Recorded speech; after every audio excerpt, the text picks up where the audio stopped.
So on one end, you're held up on this pedestal as this hero until you start talking and you start sharing your experiences with people, and everybody looks at you like, oh my God, you're a freaking monster. Dude, what is the matter with you? You know, I can share experiences with you that would maybe give you nightmares. But to us, it was a day of work. You start sharing that with other people, and that gets dark quick. A lot of the service members hide from civilian life because of that. They don't want to be seen as a monster. And that's a huge stigma that goes along with a lot of things that they've done and seen, and it's hard for them to open up and share. The way I was, the happy-go-lucky guy, he went away. And the new Michael became cut off. He didn't want to be around people. He doesn't like to go anywhere. He became an alcoholic. And I wasn't telling anybody that I had a problem. Oh, you got PTSD, or you got problems with TBI, you've got this. No, I don't have none of that. I don't have any problems. You need to get help. No, I'm good. I'm good. I don't have any of these problems. I was digging myself a grave.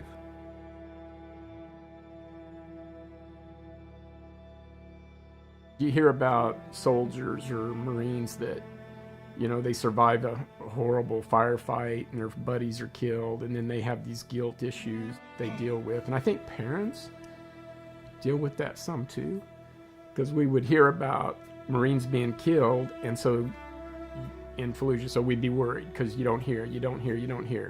Then you start thinking, okay, well, nobody's shown up at the door yet after the first 24, 48 hours, so you think, okay, everything's okay.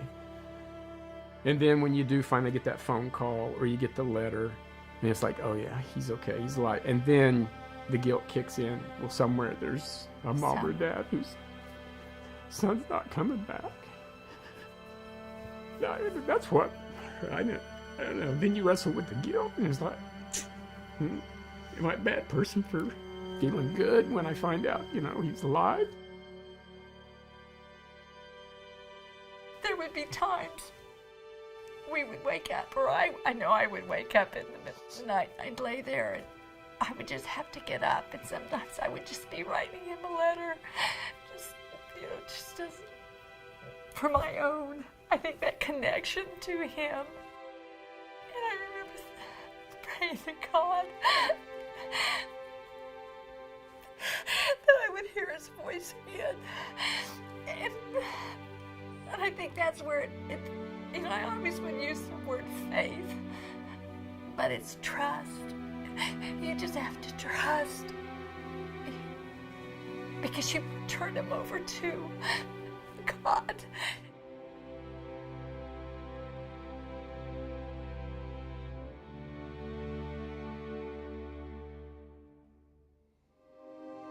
There's a philosophy out there that a warrior's greatest fear isn't dying.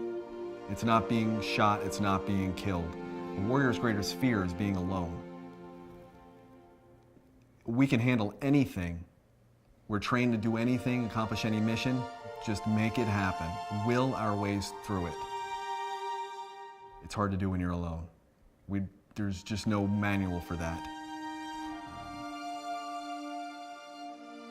Faith in Jesus at the very root of it is you're not alone.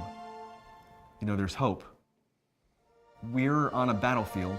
We're watching soldiers give their lives for something so much bigger than themselves. Where we saw the absolute worst of what humanity can do to one another, we were watching our brothers and sisters giving their ultimate sacrifice. They couldn't give one more drop. It's just so easy to see. Jesus did that for us. And why? And just simply, he loves us. I was physically prepared. I was mentally prepared for everything that happened that day. I wasn't sure if I was spiritually prepared. And that could have become the biggest tragedy of the whole story. The whole journey could have ended with an uh-oh. So glad I got another chance. And I encourage everybody that'll listen, don't find themselves in that moment without being prepared, mentally, physically, spiritually. It's everything. All of these experiences speak to the constant reality of isolation that every warrior and family member face when navigating life's journey in the unique context of military life. These feelings are normal responses to very abnormal events that only warriors and their families deal with. Isolation is magnified because there is little empathy or understanding by the people that may be relationally connected to these individuals but who haven't had the same experiences. This can lead to a potential place of hopelessness and loneliness, leaving you with the thought that no one understands, or even worse, nobody cares. If this is where you find yourself, there is good news. There is hope.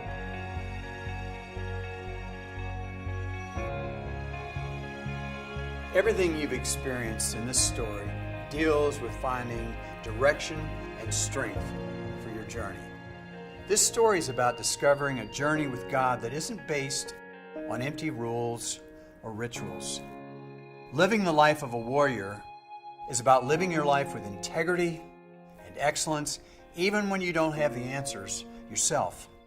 Every warrior longs for a higher purpose that provides meaning and clarity to everything that life throws at you. Jesus Christ offers you the opportunity to live life with purpose, with mission, and with dignity. This can be a very crucial turning point in your life. You have a choice. You can stay on the path that you know defeats you, or you can take that one step that sets things right once and for all. It's simple. It all begins with a conversation between you and God. Simply telling Him that you need His help to continue your journey. Own up to your mistakes and choose His help to make things right. It all starts with a simple prayer. Jesus, I admit that I have done wrong things. I understand that I can't fix this on my own. I need you to help me get it right. I choose to surrender to you and not to my bad decisions. I want you to assume command of my life. Please forgive me and set me on a new course that leads to victory. Amen. If you've just prayed this prayer with me, we'd love to hear about it. Please click the button that says, I prayed. When you do, a warrior who is walking this journey and who understands will connect with you and help you with what to do next. Or you may have a question, or you may want prayer, or you may want to contact us for some other reason. Just click the appropriate button below and we'll get in touch. God bless you, and we look forward to talking with you very soon.